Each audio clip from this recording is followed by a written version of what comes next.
अरे अरे प्रेम के मोरवा तू कहाँ रे चली जा। ऐसन सुंदर बन छोड़ी के तू कहाँ रे चली जाल।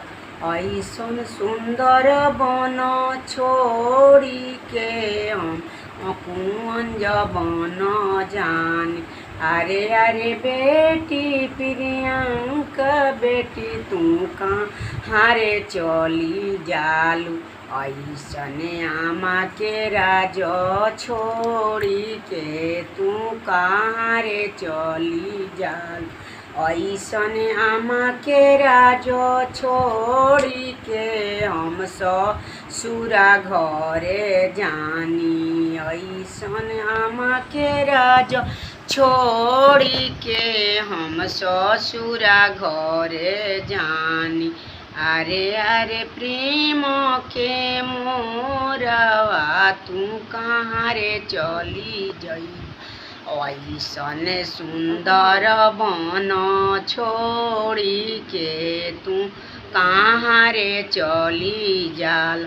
ऐसन आनंद बन छोड़ी के हम कुंज बन जानी। अरे अरे बेटी प्रियंका बेटी तू कहाँ रे चली जयलू।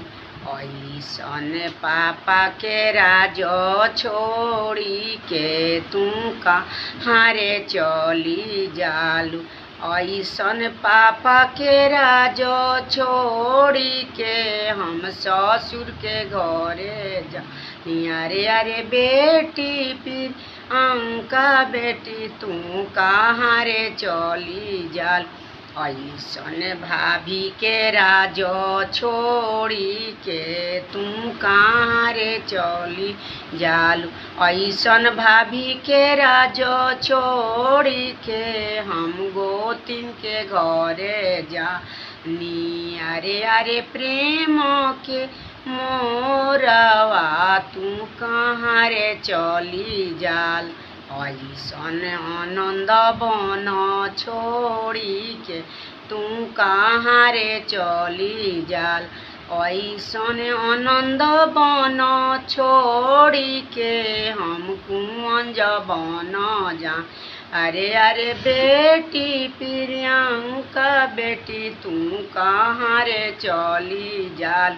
ऐसन दीदी के राज छोड़ी के तू कहाँ रे चली जाल। ऐसन दीदी के राज छोड़ी के हम ससुरा घरे जानी। ऐसन दीदी के राज छोड़ी के हम ननद के संगे जानी। अरे अरे प्रेम के मोरवा तू कहाँ रे चली जाल। ऐसन आनंद बन छोड़ी के तू कहाँ रे चली जाल। ऐसन आनंद बन छोड़ी के हम कुंज बन जान। अरे अरे बेटी प्रियंका बेटी तू कहाँ रे चली जईबू। ऐसन जीजा के राज छोड़ी के तू कहाँ रे चली जाल। ऐसन जीजा के राज छोड़ी के हम नंदोई घरे जानी।